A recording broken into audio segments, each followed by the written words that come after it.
Selamat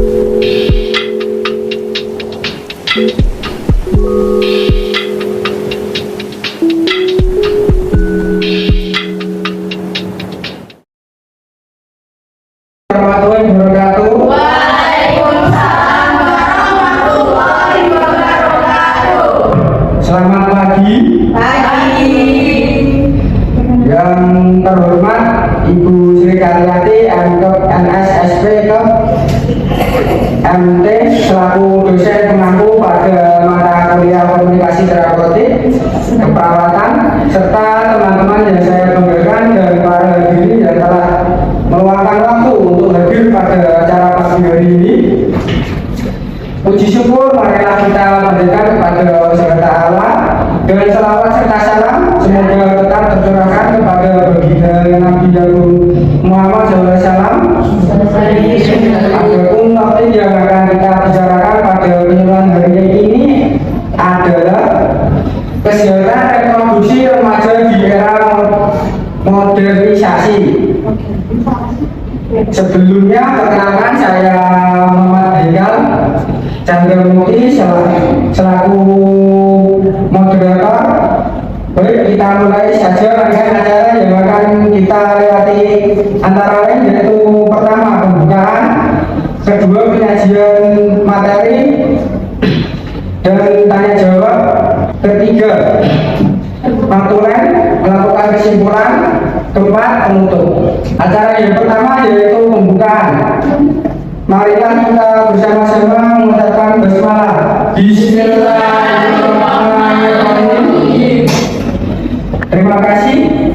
Kita memasuki acara selanjutnya yaitu pemateri. Langsung saja pemaparan materi yang akan dipaparkan oleh pemateri kita, Sheila Fitriani Wahyu Amalia, yang mengenai tentang kesehatan reproduksi remaja di era modernisasi. Silakan Bu Sheila, pemateri pertama kita.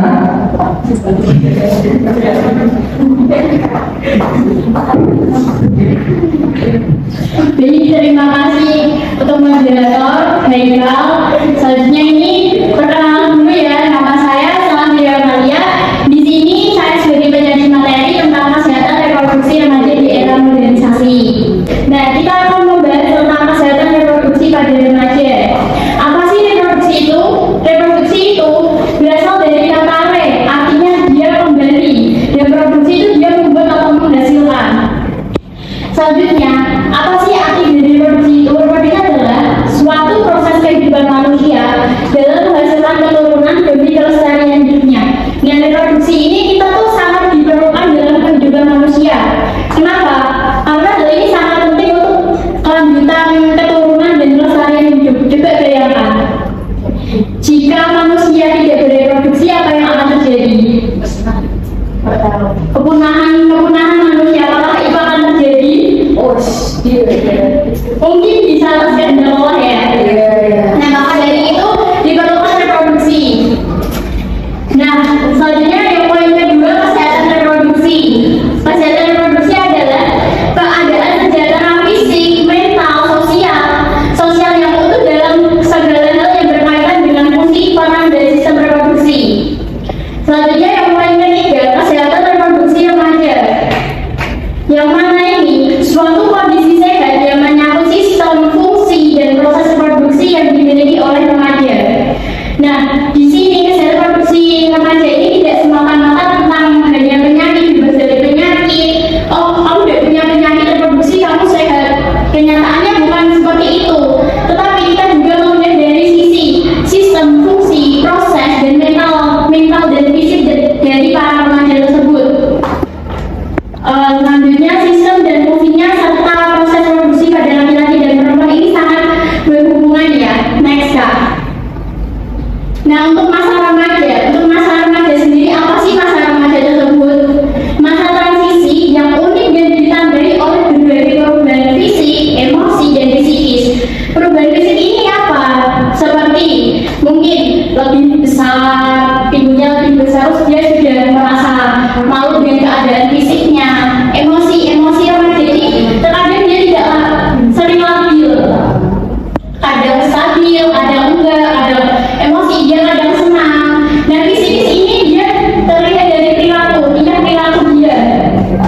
Selanjutnya terjadi perubahan fisik secara cepat yang tidak seimbang dengan perubahan kejiwaan. Nah, ini yang mana dimaksudkan perubahan fisik ini dia lebih cepat daripada kejiwaan pada remaja. Kenapa? Fisik ini dia akan bertambahnya usia, dia akan lebih cepat fisiknya. Sedangkan kejiwaan itu dia akan lebih memadatkan, lebih berpikir keras lagi. Usia juga tidak menentukan tentang kejiwaannya. Nah, dalam lingkungan sosial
menjadi infeksi saluran, infeksi menular seksual. Terus proporsi yang tinggi dari proporsi remaja perempuan telah mengalami kekerasan pasangan intim secara fisik dan ataupun seksual. Nah, biasanya di sini kasusnya akan lebih banyak apa?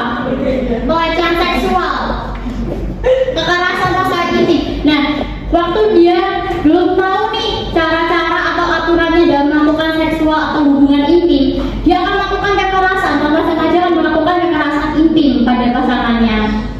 Terus selanjutnya kurangnya data yang baik tentang tingkat aborsi yang tidak aman di kalangan remaja dan resiko kematian dan kesakitan akibatnya. Nah, ini itu di reproduksi seksual remaja dengan aktivitas kebebasan pergaulan bebas akan terjadi kehamilan. Nah, kehamilan itu tidak diinginkan dan akan terjadi aborsi yang meningkat yang tidak aman. Bahkan seringkali kalian dengar ya tentang aborsi di dukun anak. Wow. Nah, itu dia tuh jadi itu tuh dia sebenarnya aborsi itu ada kok yang aman dengan injeksi medis. Nanti kita akan membahas hal tersebut. Bisa. Nanti untuk remaja masih diharapkan untuk menyesuaikan diri dengan norma genre dan tertentunya. Selanjutnya Kak. Nah, ini analisis masalah remaja saat ini. Yang pertama, aborsi. Apa sih aborsi? Kalian pasti kan sudah gak asing nih tentang kata aborsi atau pengguguran yang sengaja. Aborsi ini tindakan menghentikan kehamilan dengan sengaja sebelum kehamilan 20 minggu atau 3 bulan dengan beratnya itu kurang dari 500 gram. Yang kedua, penyakit menular seksual. Nah, ketika kalian melakukan seksualitas sejak dini dan berganti-ganti pasangan, akan terjadi penyakit menular seksual seperti AIDS, HIV, saluran reproduksi infeksi atau SIR, terus nikah muda. Nah, ini nih yang baru melonjaknya juga nikah muda ya. Sudah tidak sabar untuk mengungkapkan dasar gairahnya dengan nikah muda ya. Nikah muda ini itu juga butuh apa? Butuh persiapan matang, mental, fisik, proses produksi. Nah, biasanya yang nikah muda ini dia akan lebih cenderung dibantu oleh orang tuanya, masih dibimbing. Soalnya dia tentang fisik dan mental pengetahuannya dia juga akan kurang. Terus kehamilan tidak diinginkan. Kehamilan tidak diinginkan ini gimana? Kedua belah pihak pasangan itu dia tidak ingin kehamilan ini terjadi atau waktu wanita ini hamil tidak sesuai dengan waktu yang diharapkan, sehingga terjadilah kehamilan yang tidak diinginkan. Biasanya hal ini akan terjadi aborsi. Selanjutnya Kak. Nah, ini kehamilan. Apa sih kehamilan itu? Kehamilan adalah proses yang terjadi setelah pertemuan antara sel telur dengan sperma yang akan menjadi embrio dan akan menjadi janin dalam rahim seorang ibu. Ini secara umumnya ya. Kalau secara medis nanti akan lebih panjang lagi Kak. Ciri-ciri kehamilan. Mungkin di sini sudah tahu apa ciri-ciri kehamilan? Belum ya? Belum.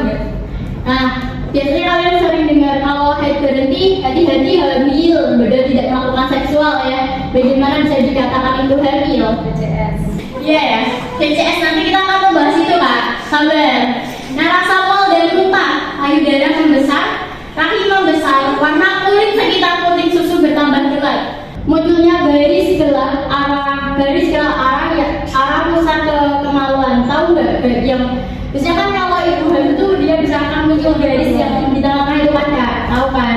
Next Kak.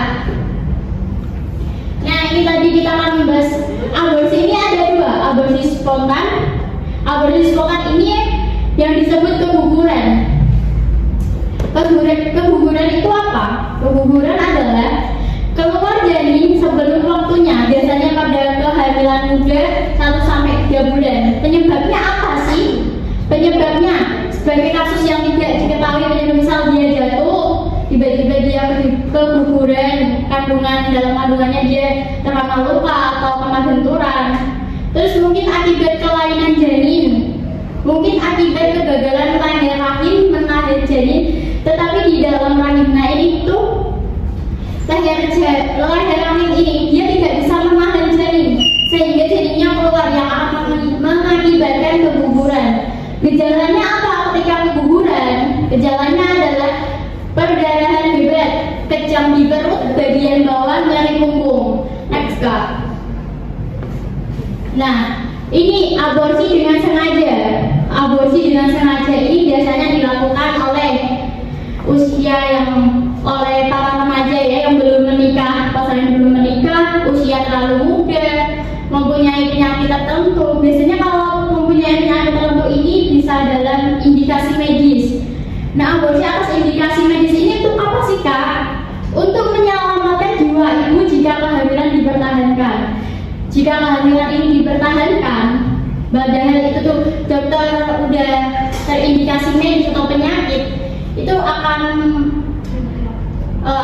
mengganggu jiwa pada ibunya, kan ibunya akan lebih meninggal. Dan untuk yang kedua, untuk mengakhiri kehamilan yang tidak dikehendaki. Seperti ini belum saatnya hamil, tapi dia sudah hamil. Nah, ini kehamilan yang tidak dikehendaki. Akibat aborsi ini apa? Akibat aborsi ini pendarahan, luka pada leher rahim, komplikasi, kemandulan karena infeksi, kematian ibu juga. Next, Kak. Nah, ini tadi kan ketika kalian melakukan seksual dengan bergantung pria pasangan, itu akan terjadi ISR atau infeksi saluran reproduksi. ISR tanpa melalui seks itu bagaimana? Infeksi saluran reproduksi seperti kalian keputihan, bertambah pada area alat kemaluan. Biasanya keputihan yang lebih parah itu juga akan mengakibatkan infeksi saluran reproduksi. Gonore ini akibat bakteri Neisseria gonore. Contoh penyakitnya dia itu seperti ketika kalian buang air kecil, itu ada lendir kuning saat kalian buang air, itu rasanya sangat perih dan panas juga. Terus sifilis, penyakit sifilis ini karena bakteri Treponema pallidum atau ruang pada luka luar yang tersebar kelamin, dubur, mulut. Nah, ini akan mengakibatkan kerusakan otak di dalam bukaan. Sifilis ini kayak seperti herpes. Kalian tahu herpes kan? Nah, coba bayangin, herpes biasanya ada di mana? Di mulut, di mata, yang biasanya ada di kulit. Nah, itu di area kemaluan. Apakah dia mengerikan itu? Terus chlamydia. Chlamydia ini termasuk kerusakan yang paling serius daripada yang lain. Kerusakan ini akan bersifat permanen pada reproduksi seperti pembengkakan cervix dan vagina. HIV atau AIDS ini ya baru marak-maraknya. HIV atau AIDS ini dia itu apa sih tentang infeksi saluran reproduksi, penyakit yang menular. Nah, ini kalau nanti selanjutnya akan berbicara maka ya. Nah, catatnya janin ini tuh tumbuh dengan abnormal, seperti kegelangan kaki, tangan, atau indeksi penyakit yang lainnya. Next, Kak. Nah, ini contoh dari beberapa penyakit. Ini sebenarnya itu ya, buat kalian hanya edukasi ya. Jadi it's okay lah. Nah, ini ada penis yang dia terlalu gatal. Terus itu ketika dia merasa gatal yang berlebihan, itu akan infeksi saluran vagina kalian akan menjadi merah seperti itu. Next, Kak. Nah, untuk pelayanan remaja ini, untuk pemerintah ini harus lebih mempadatkan pelayanan remaja untuk kesehatan reproduksi. Kalian bisa konseling, informasi dan pelayanan keluarga berencana, pelayanan kehamilan dan persalinan, termasuk pelayanan aborsi yang aman. Nah, ini sudah ada pelayanan aborsi yang aman. Jadi kalian yang bukan ingin mengaborsi tapi ada injeksi pada medis ya, itu kalian bisa kok dengan aborsi yang aman tanpa terhubung bayi baru lahir atau neonatal, pengobatan infeksi saluran reproduksi atau ISR, dan penyakit menular seksual atau PMS, termasuk penjagaan kemandulan, konseling dan pelayanan kesehatan reproduksi remaja, konseling informasi dan edukasi mengenai kesehatan reproduksi. Next card. Nah ini pengaruh kesehatan produksi remaja di era digital itu apa sih kak? Nah ini tadi yang dibahas oleh tadi disinggung Kak Ida sedikit ya tentang VCS. VCS apa tadi? Video call salawat. Nah ya itulah ya. Nah ini remaja akan nilai positifnya itu apa? Remaja akan dapat dengan mudah mendapatkan informasi tentang kesehatan reproduksi. Dia nggak usah ke konseling, mungkin dia bisa membaca dan itu akan mengisi otaknya dengan informasi yang lebih baik lagi, lebih positif. Sedangkan apa? Remaja di era digital ini akan banyak kesalahgunaannya, seperti dengan mudahnya mendapatkan teman tanpa tahu latar belakangnya, bisa terjadi pergaulan bebas. Tiba-tiba diajak ketemu, ayo ketemu, bahwanya ada unsur kekerasan pada seksual, diajak minum alkohol dan lainnya. Nah ini yang paling ditunggu mungkin ya, kecanduan menonton bokep dengan situs yang mudah terjangkau. Untuk di era digital ini kan sudah banyak sekali kalian mungkin ada teman kalian yang kecanduan menonton bokep atau mengakses situs-situs yang mudah tentang pornografi ya. Hal ini tidak bagus untuk psikis dan juga gairah seksual yang kurang lazim. Kenapa? Karena ketika kalian sering menonton bokep itu, otak kalian akan memorinya tentang hal itu akan negatif. Untuk selanjutnya, untuk sebaiknya kalian tuh nggak usah nonton bokep lah. Hindari, jangan kepo tentang apa sih video bokep itu, karena akan bahaya jika kalian kecanduan. Oke, ini materi saya udah selesai. Apakah ada yang ditanyakan dari kalian ini? Silakan kalau ada yang mau bertanya. Sambil duduk ya kak Ibu. Izin bertanya, sebelumnya perkenalkan nama saya Ibu Fitriani. Di sini saya akan bertanya. Sekarang kan media di era digital kan mudah tersebar dan perkembangan juga tanpa batas.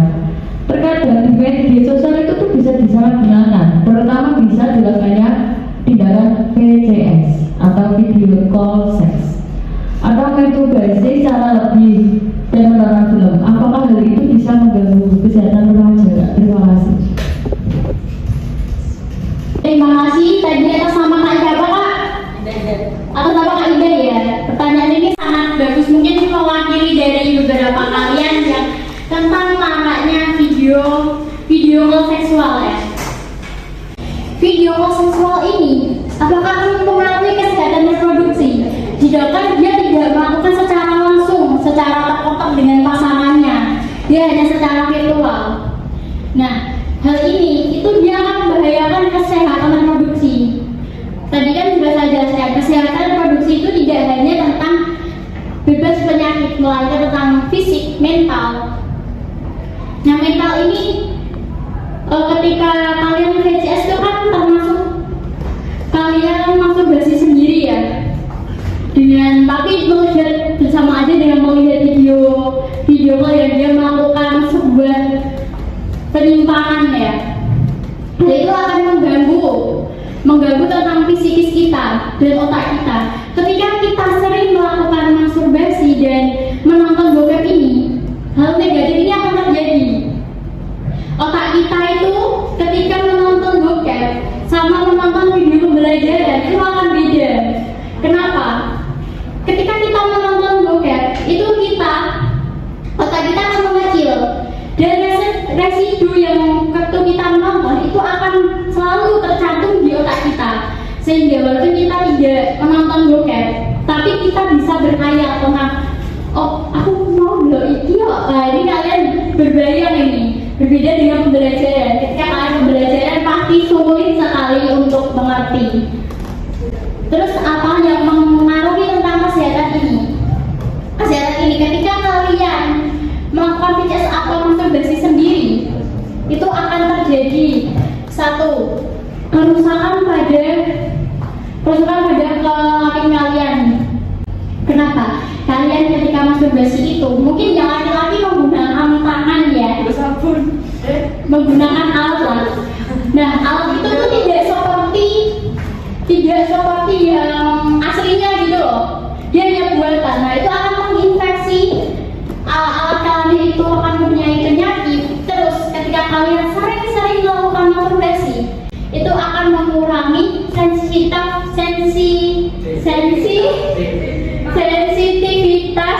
seksual kalian. Sensitif kalian tentang seksual itu akan berkurang. Akan tidak sering, maka kalian tuh lebih tergairah oleh virtualnya lah daripada dengan pasangan sendiri. Nah, seperti itu. Terus juga BPJS ini tuh juga akan merasa bersalah gini. Kenapa sih aku nggak pakai BPJS? Kenapa gak langsung nikah karo pasangan kayak lebih enjoy, mungkin dia tanpa ada rasa malu dengan ketahuan temannya. Mungkin hanya itu saja yang bisa saya sampaikan. Selebihnya jika ada kekurangan atau kesalahan saya mohon dimaafkan. Selamat pagi dan terima kasih. Terima kasih sekalian. Selanjutnya pemateri kedua yaitu Mbak Hena Permatasari yang berjudul HIV AIDS. Silakan Mbak Hena Permatasari. Baik, assalamualaikum warahmatullahi wabarakatuh. Sebelumnya ada yang kenal dengan saya? Perkenalkan, nama saya Hena Permatasari. Di sini saya akan menyampaikan tentang HIV dan AIDS. Apa ada yang tahu tentang HIV AIDS? Tentunya HIV dan AIDS itu berbeda ya. HIV adalah virus yang menyerang sistem kekebalan tubuh dengan menghancurkan dan menginfeksi sel CD4. Ada yang tahu tentang sel CD4? Sel CD4 itu adalah sel darah putih atau limfosit, bagian penting dari sistem kekebalan tubuh. Semakin banyak virus yang menyerang sel CD4, maka kekebalan tubuh kita semakin lemah. Jika kekebalan tubuh lemah, maka tubuh akan mudah terserang penyakit. Sedangkan AIDS adalah kondisi di mana HIV di tahap terakhir terjadi kerusakan pada sistem imun. Umumnya infeksi memerlukan waktu kurang lebih 5-10 tahun untuk terdeteksi. Bagaimana HIV ditularkan? HIV ditularkan melalui biasanya seks bebas, kegiatan seksual, kontak darah, penggunaan jarum suntik, alat tindih, alat tato atau alat pembuka lain, transfusi darah. Dan juga bisa melalui kehamilan, kelahiran, dan pemberian air susu ibu. Next. HIV tidak bisa menular melalui gigitan nyamuk, bersalaman atau sentuhan, pelukan, ciuman, menggunakan peralatan makan minum bersama, tinggal serumah, dan menggunakan jamban yang sama. Jamban itu WC. HIV hidup dalam darah, air susu ibu yang tertular HIV, dan cairan infeksi penderitanya. Sebenarnya tanda-tanda HIV itu tidak ada ya Kak. Cuma kalau sudah terinfeksi AIDS itu terlihat setelah 5-10 tahun. Tanda dan gejala klinis penderita HIV AIDS: berat badan menurun lebih dari 10% dalam 1 bulan, diare kronis yang berlangsung lebih dari 1 bulan, demam berkepanjangan lebih dari 1 bulan, infeksi jamur berulang pada alat kelamin wanita. Bagaimana sih pencegahan HIV ini? HIV bisa dicegah menggunakan pengaman atau kondom ketika berhubungan seksual. Rutin melakukan tes HIV apabila berisiko tertular virus HIV. Tes HIV ini bisa dilakukan dengan tes asam nuklear dan tes antibodi atau antigen. Tidak gonta-ganti pasangan, seorang ibu yang terpapar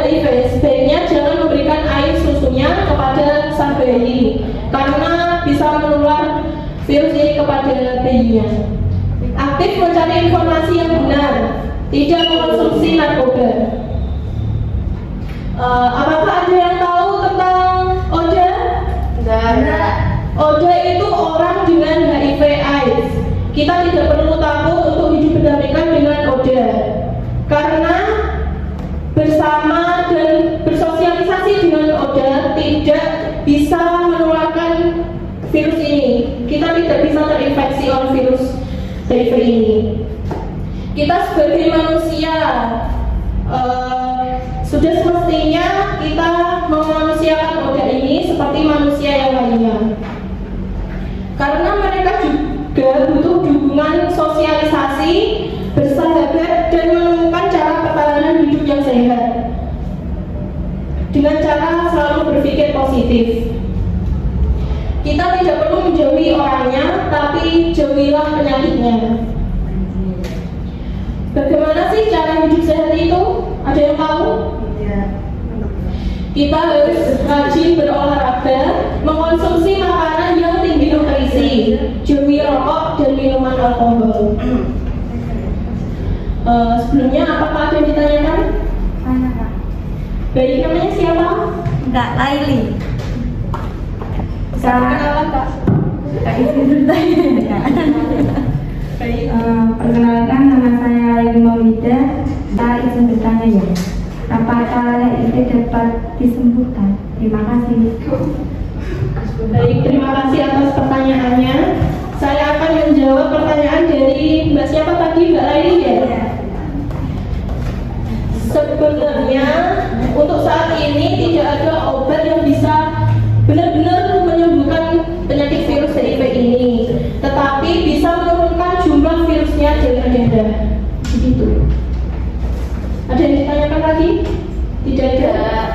Kalau tidak ada, materi saya sampaikan sudah selesai ya Kak. Saya kembalikan ke moderator. Terima kasih. Wassalamualaikum warahmatullahi wabarakatuh.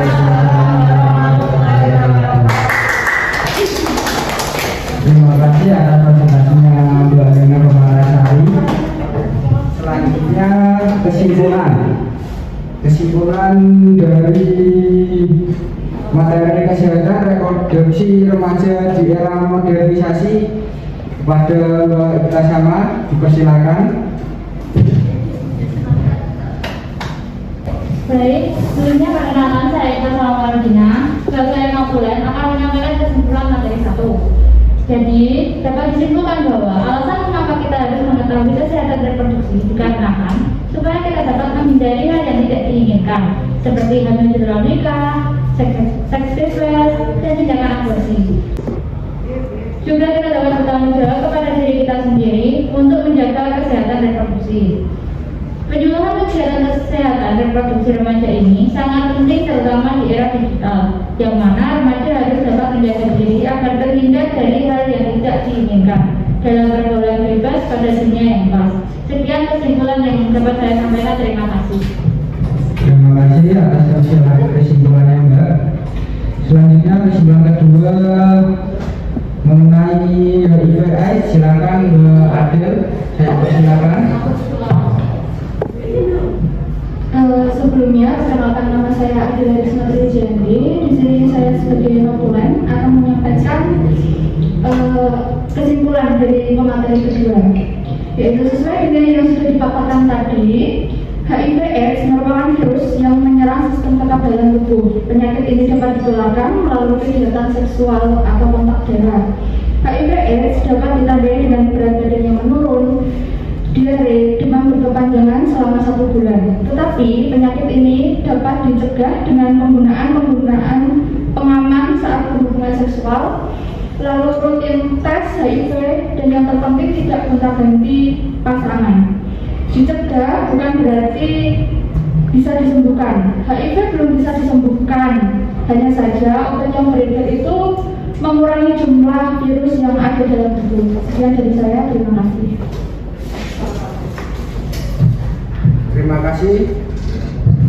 Terima kasih kepada Mbak Adel atas kesimpulannya.